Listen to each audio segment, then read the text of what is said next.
আমার পার্সোনাল চাকরি কেউ আমার কেউ আর কিছু নাই। ঠান্ডা মাথায় বিষয়টা হ্যান্ডেল করার চেষ্টা করবেন। মানে রেগে গেলেন তো আপনি হেরে গেলেন। আজকে আমার বড় বোন এমন একটা কাজ করছে, মানে এমন একটা ভুল করছে যে ভুলের কোনো ক্ষমা নাই। এমন একটা ভুল করছে যে ভুলের কোনো ক্ষমা নাই। ঠিক আছে, ঘটনাটা কি করছে মনে করেন যে নিজের পায়ে নিজে কুড়াল মারার মতোই ঘটনাটা ঘটাইছে।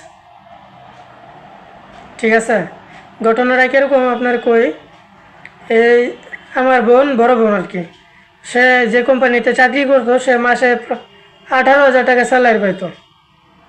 মাসে 18,000 টাকা সে স্যালারি পাইতো এবং অনেক ফ্যাসিলিটি আসছিল, ভালো সুযোগ সুবিধা দিত। তো তার বসের সাথে গতকালকে রাগারাগি করে সে চাকরি ছাড়া দিছে, মানে রিজাইন দিয়া দিছে। রিজাইন পাস করে নাই, লাঞ্চের আগে রিজাইন দিছে, রিজাইন পাস করে নাই, যার কারণে সে সারাদিন কোনো কাম কাজ না করে বিকালে বাইরে হয়ে পড়ছে।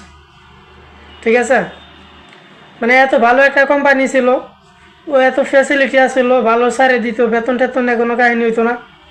এই চাকরিটা সে রাগ করে ছেড়ে দিছে।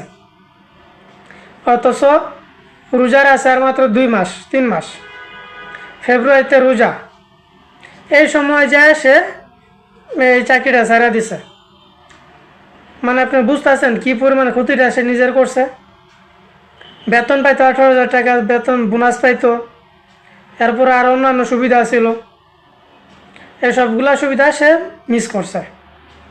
কারণ কি জানেন, কারণ হলো রাগ। তার ভিতরে যে রাগা ছিল, জিদ করছিল, এই জিদ করে সে চাকরিটা ছেড়ে দিছে। কিন্তু দিন শেষে ক্ষতিটা কার হয়েছে? ক্ষতিটা তো আমার বোনেরই হয়েছে, তাই না? এই কারণে ভাই, মানে রেগে গেলেন তো হেরে গেলেন, এই কথাটা যে কে লেগে কয় মানুষে, এটা আজকে প্রমাণ পাইতেছে। ঠিক আছে, যদি রাগ না করতো, চাকরি করলে তো ভাই কথা কাটাকাটি হইবে। আমরা তো চাকরি করি, আমাকে বসের লগে কথা কাটাকাটি হয় না, তর্ক বিতর্ক হয় না। কাজ করলে ভুল ত্রুটি হইব স্বাভাবিক, কথা কাটাকাটি হইব স্বাভাবিক। কিন্তু ভাই কাজ চাকরি তো ছেড়ে দেওয়া যাব না, চাকরি তো করতে হইব। আপনি এই জায়গায় না করেন আরেক জায়গায় করবেন, ওই জায়গাও তো কাজই করবো, ওই জায়গা তো কথা কাটাকাটি হইব, ভেজাল হইব। এমন তো না যে ওটা আমার পার্সোনাল চাকরি, কেউ আমার কেউ আর কিছু নাই। যেহেতু চাকরি মানে আরেকজনের গোলামি করা, আমরা তো তাই করি। ঠিক আছে, এই রাগ করে সে চাকরিটা ছাড়ছে, মানে এত বড় একটা ক্ষতি করছে। সামনে রোজার ঈদ আছে, কুরবানি ঈদ আছে, টাকা পয়সার ব্যাপার আছে, এই সবগুলা সুযোগ সুবিধা সে আছাড়া করছে। এখন আর কি, এখন আবার নতুন করে চাকরি নেব, হয়তো এক জায়গায় সিভি জমা দিছে, কালকে হয়তো পরশু দিন ডাকতে পারে।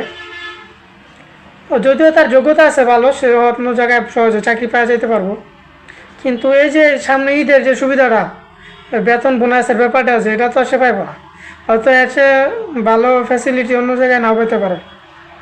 ঠিক আছে, তাই দিন শেষে কথা একটাই কমু ভাই, যে যাই করুক, যে যাই করুক, রাগ করে না ভাই, ঠান্ডা মাথায় বিষয়টা হ্যান্ডেল করার চেষ্টা করবেন।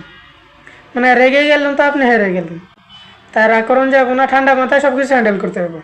ভুল বুঝাবুঝি হোক, রাগারাগি হোক, ঠান্ডা মাথায় হ্যান্ডেল করতে হবে। কোনো রাগারাগি ঝগড়াঝাড়ি এসবের কোনো সমাধান হয় না, বরং লাভ হচ্ছে ক্ষতি হয় বেশি।